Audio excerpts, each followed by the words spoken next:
Well, hello there. Hey, handsome. How Hey, are you? just how are you, man? I'm well. You're looking really good today. Thank you. I love the Yeah, you fact that you look got the memo. fair-skinned.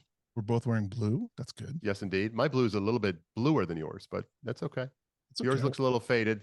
I Do you watched it. wash? Do you wash your clothes I mean, sometimes if you wash your clothes in hot water, the blue Yeah, becomes yeah. less blue. I try to wash my clothes because I never shower myself. So if the clothes are That's clean, good. it's always good. Yeah, I hear you. Yeah. The French. I don't know why I'm going there, but the French invented deodorant because I guess back in the day they didn't shower a whole lot. Yeah, yeah. And same Yeah. thing with the hoop skirts. It kept the smells inside instead of out. Is that right? I didn't know Yeah, that. yeah. Huh. But Okay. you know what Well, doesn't stink?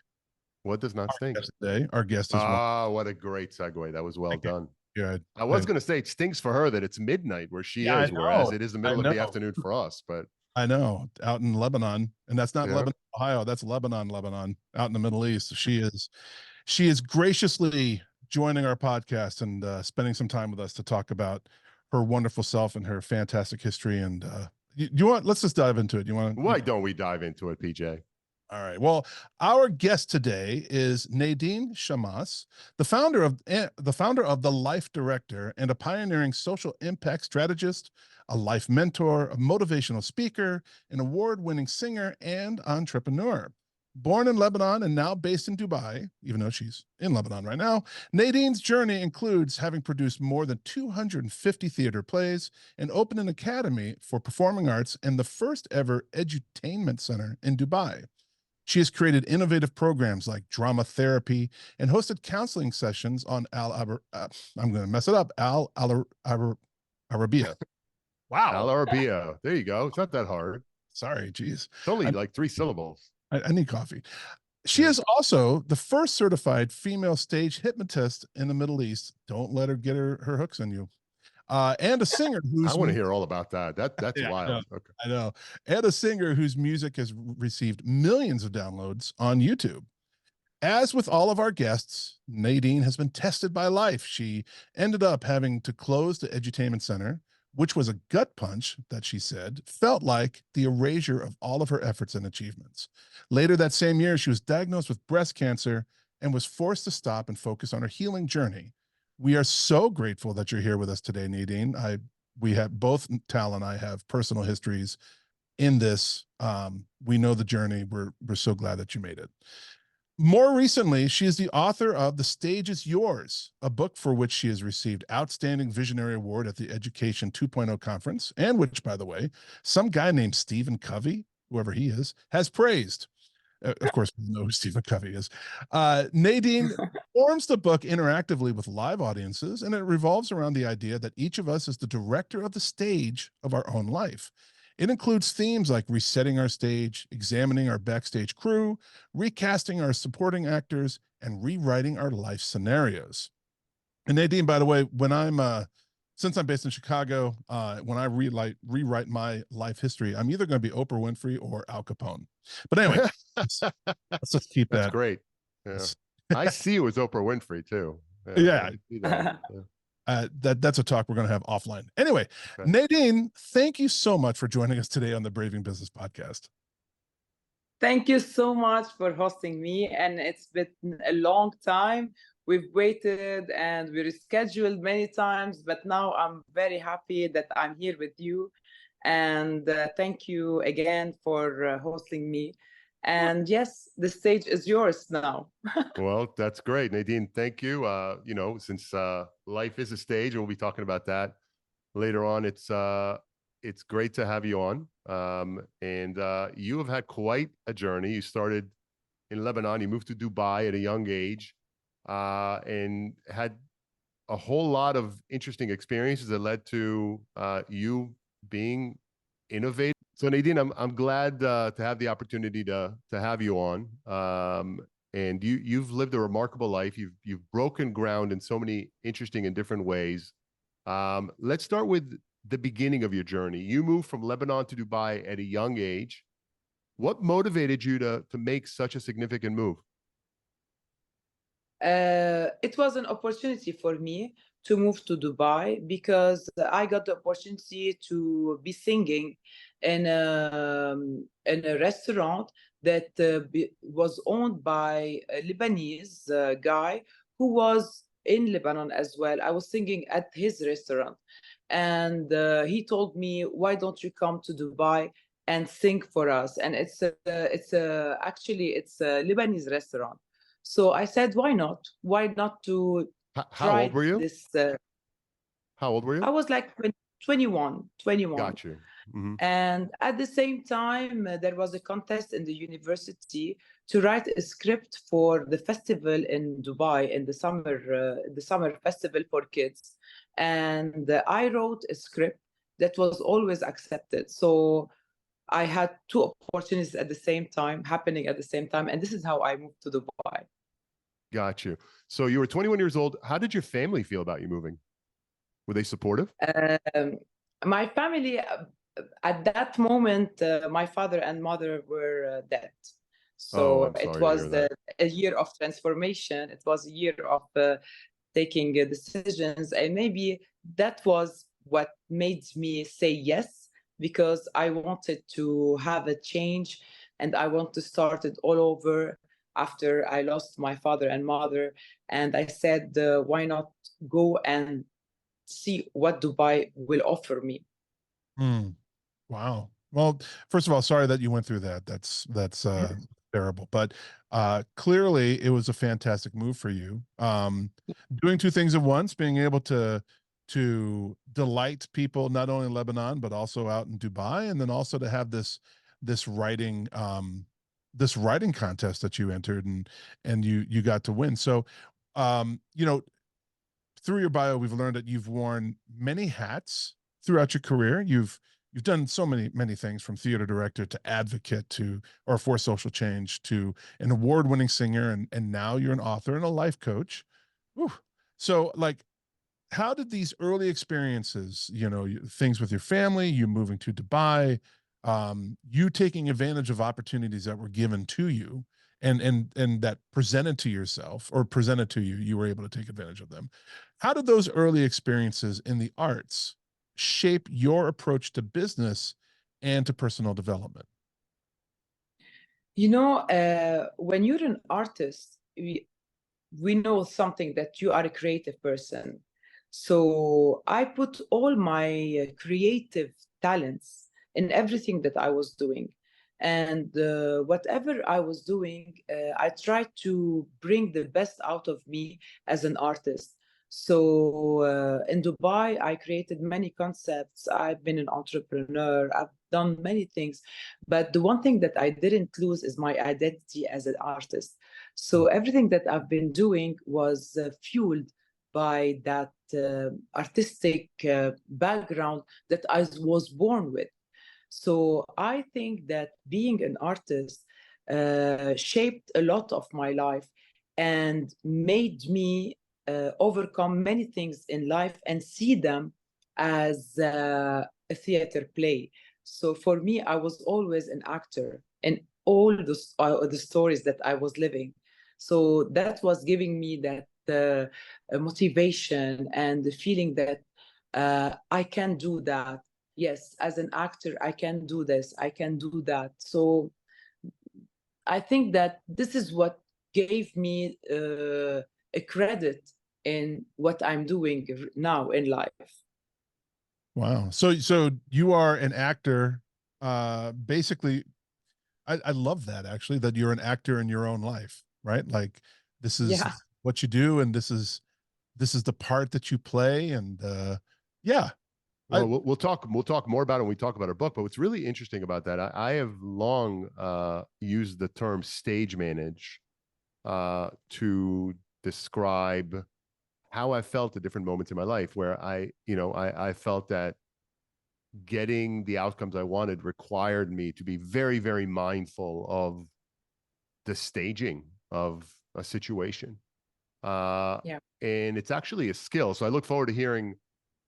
I would imagine that's actually part of the stage is yours concept. So we'll save it for that. I want to talk about the experience of as we've heard, staging over 250 theater plays and opening the first edutainment center in Dubai. Those are incredible achievements. They would be incredible achievements even if you were in North America, let alone in Dubai. I imagine there were some obstacles that are common to all cultures, just being young and trying to break ground, and probably some that were unique to the culture that you were in. What were some key challenges that you faced in bringing these projects to life? What are you most proud of overcoming? I'm most proud of being me. You know, the first time that I went to the festival manager, and I was young, you know, I didn't have a business card as well. So I told him, "Hi, my name is Nadine Chammas. I am a theater director, and I am here to offer you theater plays in Arabic." And he was looking at me. I'm looking like young, and what is he talking about? And he told me, "Okay, so what do you do?" I said, "I'm a theater director. I'm a script writer, and I can make theater plays for you in Arabic. All the audience will engage, and it will be so nice." He told me, "Okay, okay, that's all great. Do you have any play that you have done?" I didn't do anything. It was just an idea. I said, "Yes." He said, "Okay, show me." Back then in 2000, we didn't have any digital platforms to do anything. So I went back to Lebanon and I put on a show, and we filmed it and we produced it. And I went back to Dubai and showed him a theater play. Like, I was playing like 100 roles. I was playing the witch. I was playing the little girl. I was playing all those roles. And he said, "You know what? I want to give you a chance. So let's do that." So, and it all happened, you know. I believe that when you are passionate about something and you see it in your mind and you visualize it, you can do it. It's all about not feeling those blockages of who I am and who they are. It's just talking from the heart. And I think that my passion made me do that.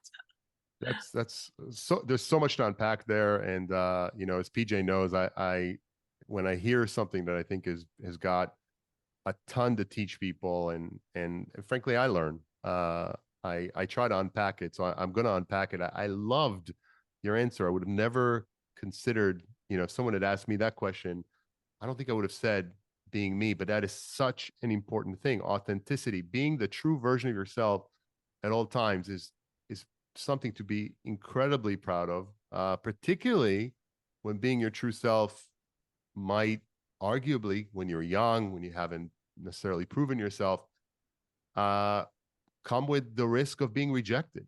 So obviously you took risks. So first you were authentic. Second, you took a risk. You went there to someone who could have easily said no to you.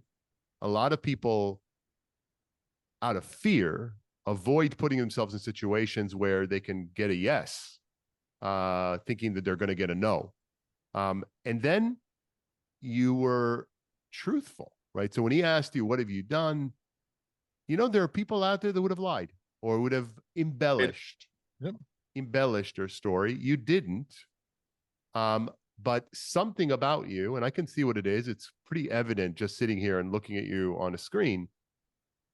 There's something about you that's extraordinarily charismatic. And charisma, while it's not something you can learn, if it's something you have, it is incredibly powerful. People will give you opportunities that you might not otherwise, based on your resume, based on what you've accomplished, you might not otherwise get those opportunities. But between being authentic, courageous, and charismatic, incredible opportunities present themselves. And I think that what you just shared with us is the culmination of those three characteristics coming together. Well, also, I just want to add that the fact that the comment was, you know, "I'm me," right? I think that even though, you know, Nadine has mentioned us being an actor, right, playing different roles in our own life, there is that confidence that I think being an actor, if you kind of take it like, "Oh, well, you know, I'm just dad today, or I'm just business owner today," or whatever the case may be, it allows you a little bit of separation, a little bit of the whole fake it till you make it kind of thing. But then when Nadine is sitting there saying, "Hey, I'm just me," then that's it.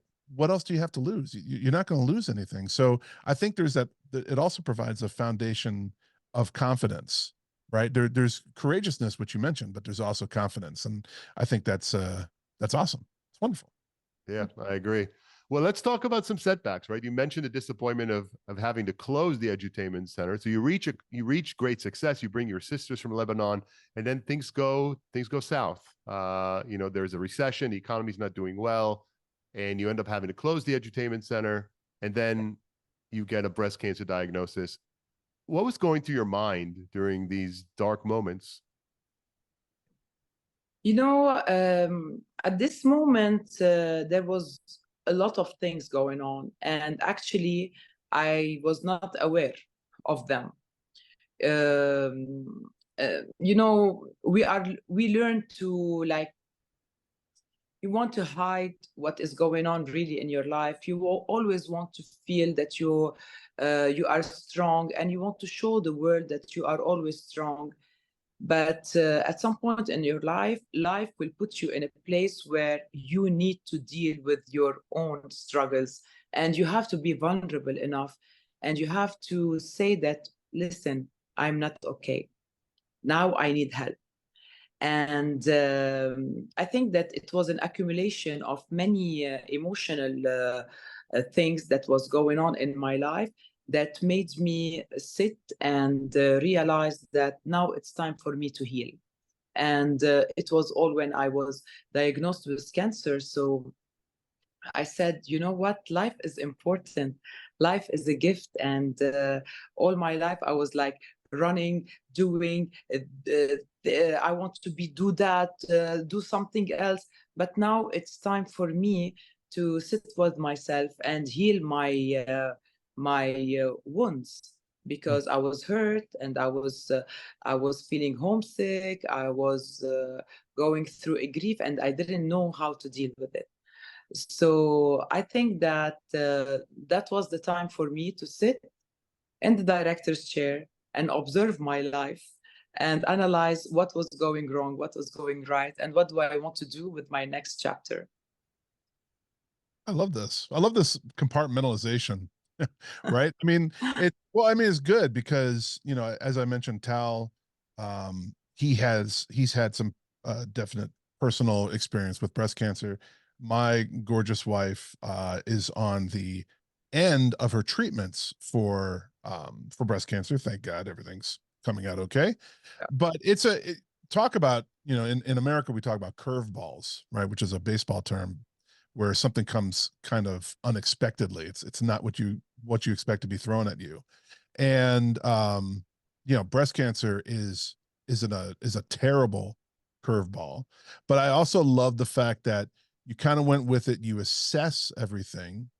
You're able to take a seat back and give yourself a little bit of space so that you can take a look at what's going on, what's important, what needs to be done, and what doesn't need to be done. And that a little bit of that compartmentalization, I think, is really healthy in a lot of ways. Yeah, Yeah, life will put you in that place. You know, if you don't give time to yourself, life will force you to sit and assess your life so you can move forward. So true. yeah. So then you transition, right? You come out of this period and you start transitioning to life coaching and therapy is something you've told us you're really proud of. During your healing journey, you created a program that not only Yes. helped you, but also inspired many women. Can you tell us about that program and how it evolved over time? At that time in my life, I was so interested in the personal development program. So I was taking NLP. I was an NLP practitioner, master practitioner, hypnosis. But I took all those for myself because I wanted to heal on my own. Also, all the, you know, the how we are raised. We are raised to solve our own problems, never ask for help. So I wanted to learn all those tools so I can help myself to heal from the past, from the grief and stuff. So when I started learning all those tools and I had cancer, I said, you know what? Now this is the time where I will sit in the client and the coach chair. So, and I started coaching myself and using all the techniques that I have learned. And I said, if they are true, they need to be exactly true. And I did a program for myself every day. It was a lifestyle program. Like every day, I have, let's say, I wake up in the morning, I do my meditation and I do my yoga, and then I eat healthy, and then I journal.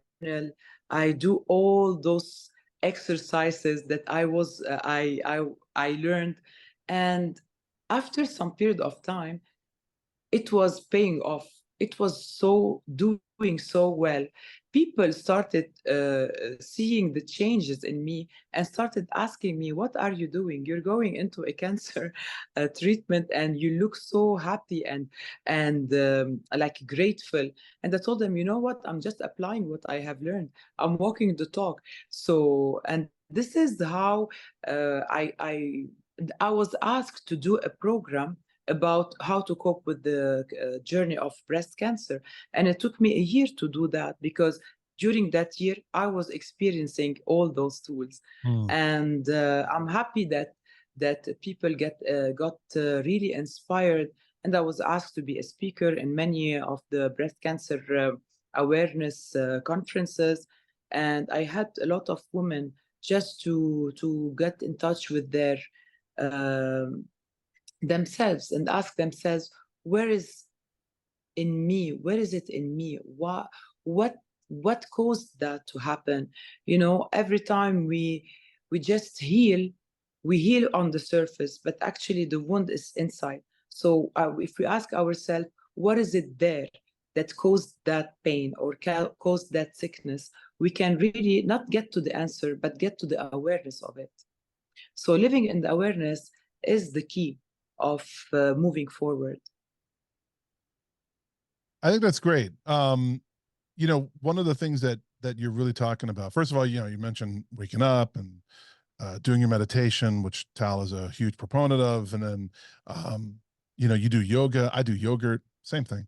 But the what I think is really important is that what you're talking about, the journaling and all this time that you block out for Nadine is super important for you, so that as you start out your day, you're now able to take on the rest of the world. Because if you don't take care of yourself, you can't take care of anything else. And so I think that I think it's important for people to remember business and entrepreneurship and the dedication that we have to bring to the table every single day in order to strive for success.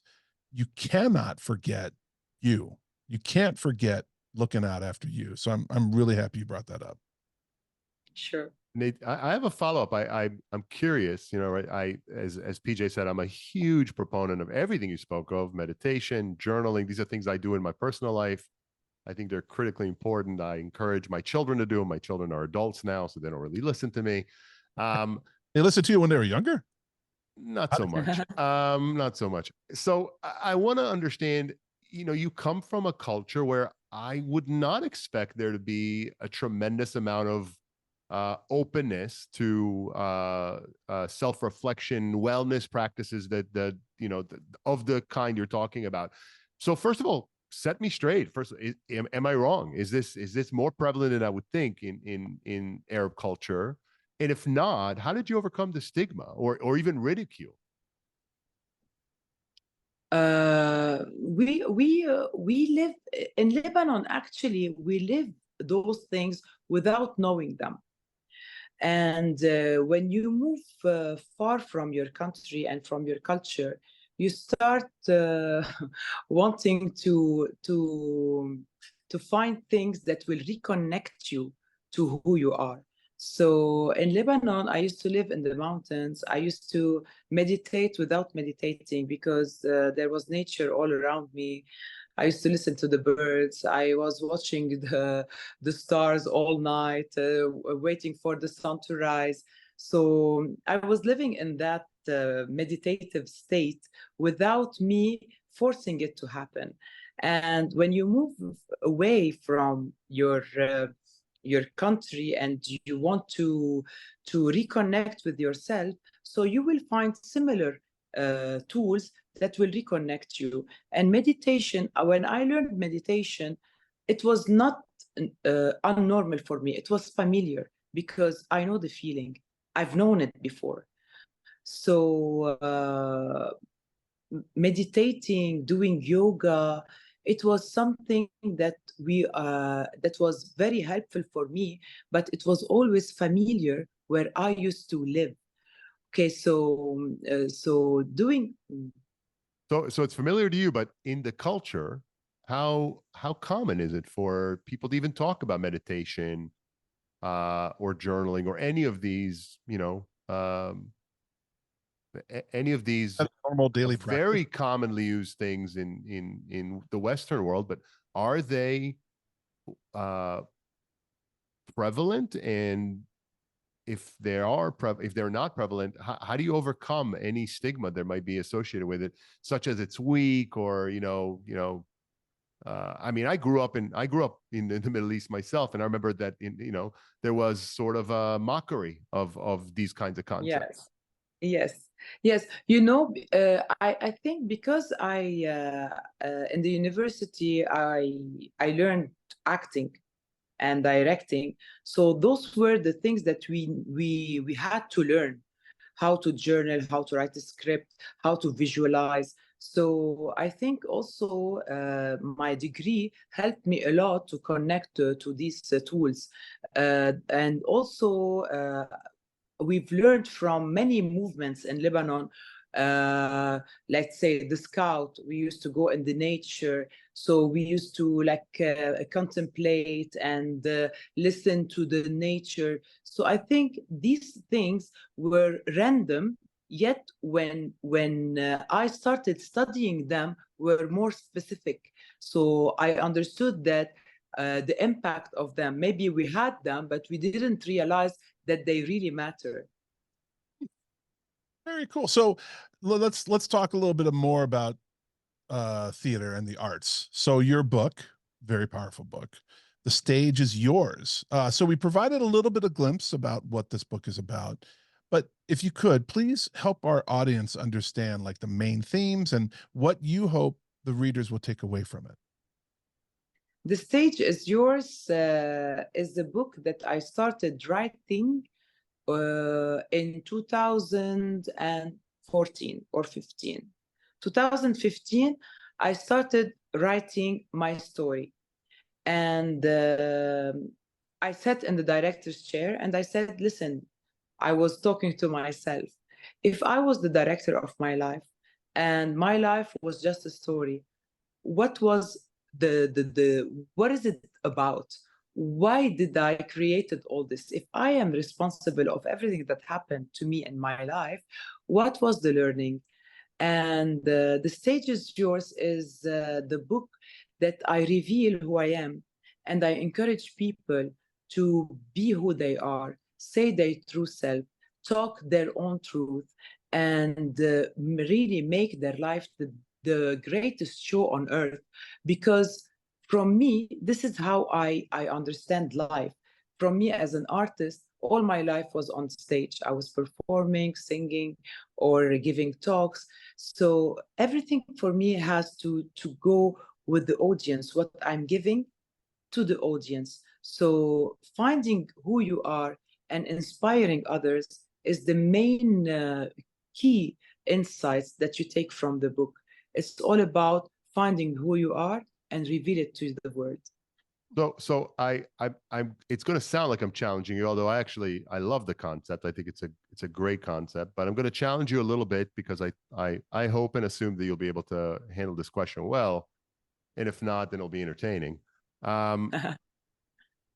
Some people might say, well, look, you know what? No, we're not acting. This is real life. We need to be authentic. What are what you're promoting here, what you're encouraging people to do here is be fake. When you're on a stage, you're not necessarily your true self. Tell me why that isn't what you're proposing people do. This is who we are not. In life, we are taking roles that some other people told us to do. We are giving scripts that are not written by us, and we've been directed in scenes that we didn't give any okay to them.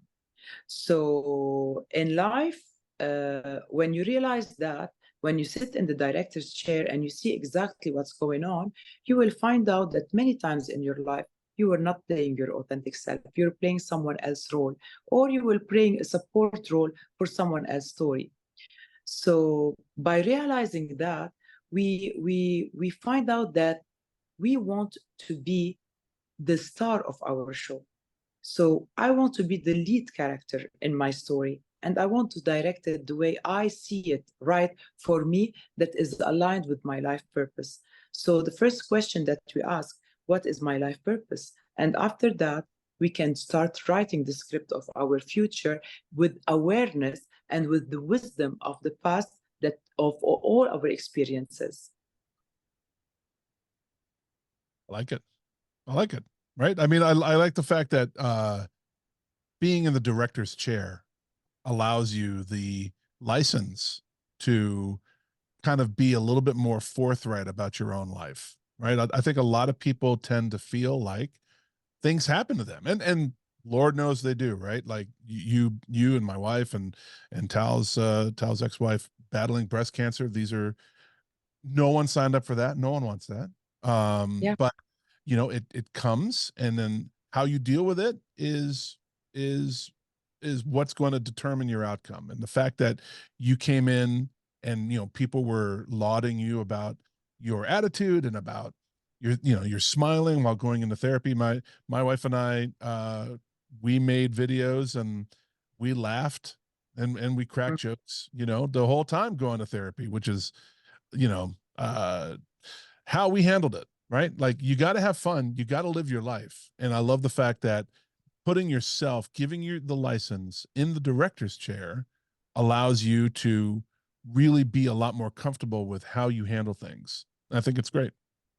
And you know what, we just recently had Matthew Knowles, Beyonce's father, and he also obviously has a daughter who's coming from the art. And one of the yeah, a little bit, two, as a matter of fact, Solange as well, two extremely talented daughters. And one of the interesting things that I got from that interview that I think really resonates with this concept of the stage is yours, is that if you believe, you empower yourself. If you start your journey or make the decision to dare to go for things that you really want to go for, your odds of living the life you want to live and accomplishing the things you want to accomplish rise exponentially. It's manifestation. When you manifest it, your odds of accomplishing anything are exponentially more.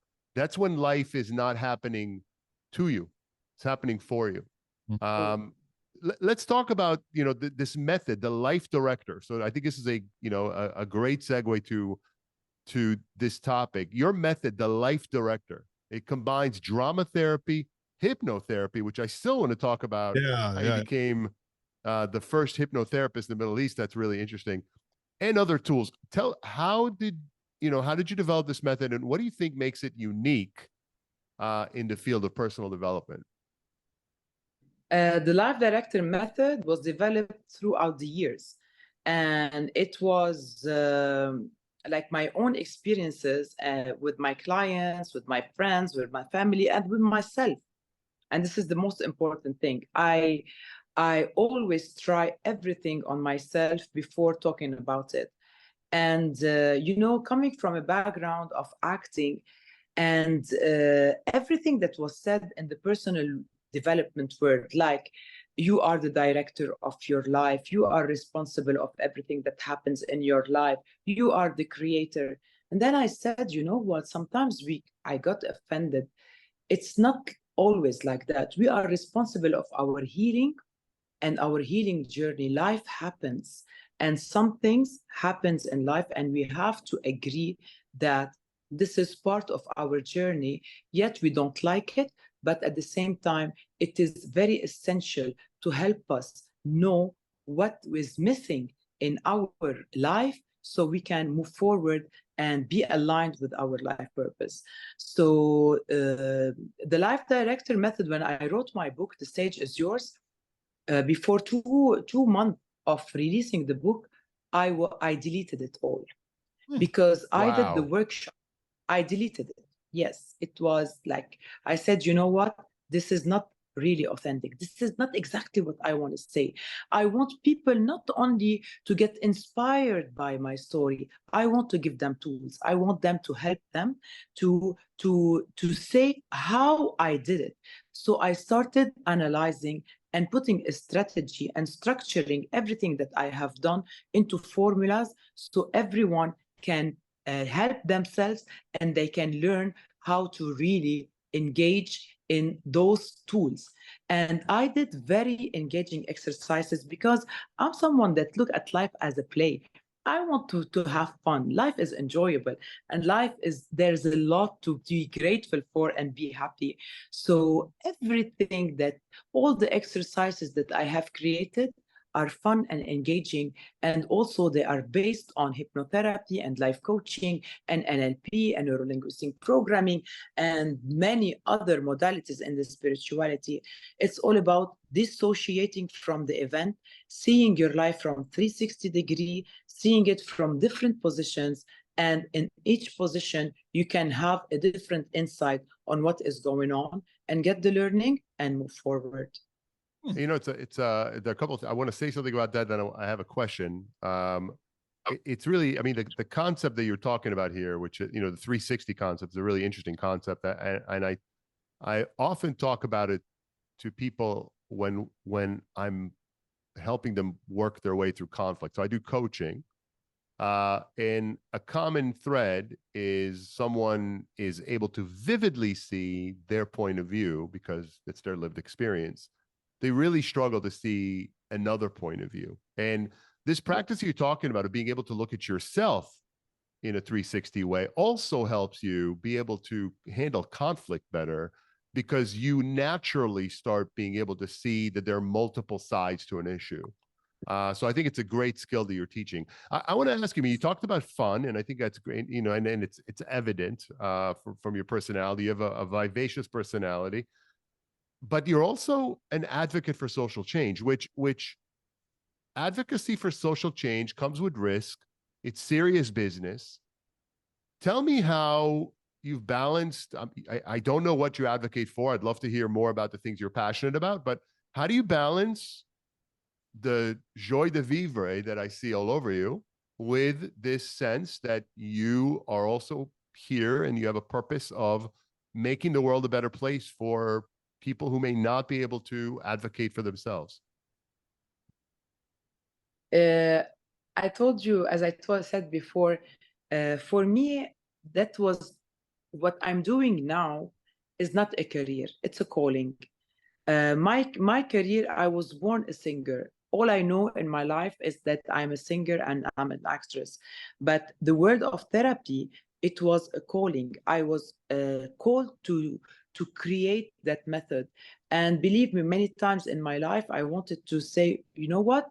Why am I doing all this? It's not my career. It's not my field. And then I was like pushed more and forced more to continue doing what I was doing. When I had the idea to write the Stage is Yours or the Life Director Method, I said it was just an idea. But then 9 years, like hunting ideas all the time, I cannot sleep. And I felt that there was a calling from the inside and aligned with my life purpose. And that's when I accepted that, then I started to talk about it more, to share more, and to be confident and to put joy. You know, I've been through therapy a lot, and I've seen a lot of clients coming to me. And the idea of coming to a therapist is like they are already in a state of mind that they are sick and they need to be fixed. And for me, all I want to give them is hope.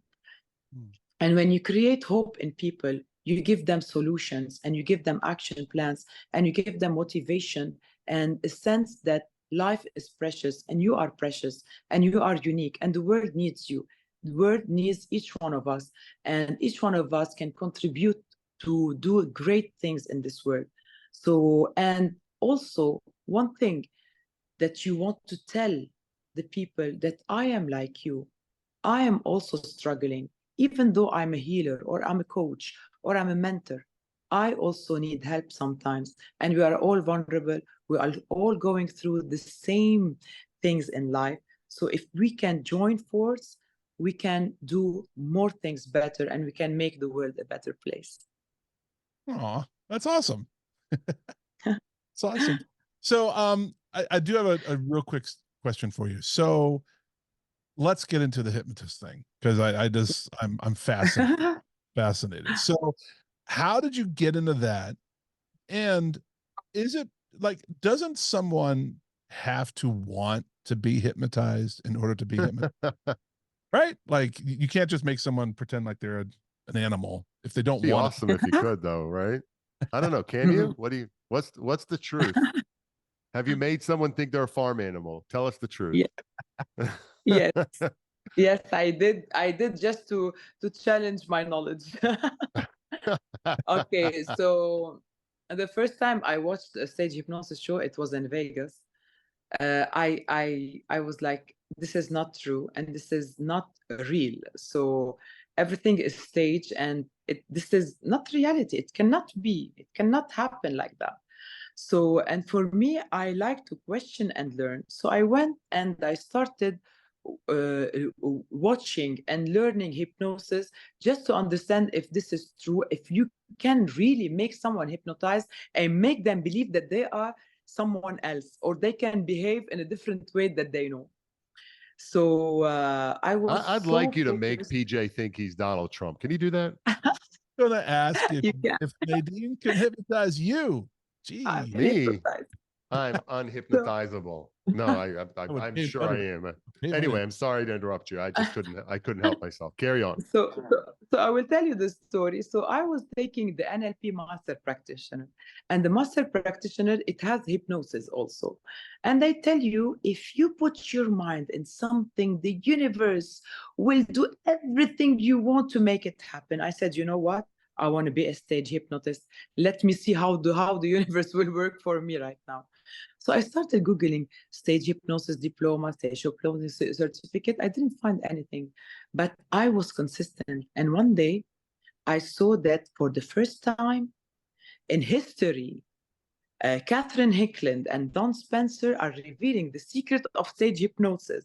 Join us for this secret diploma in Las Vegas. I was in Dubai.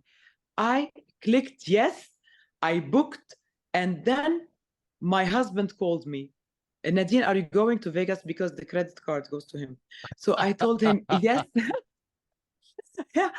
I told him, yes, I'm going, and I'm going to be a stage hypnotist. And he started laughing. He told me, now this?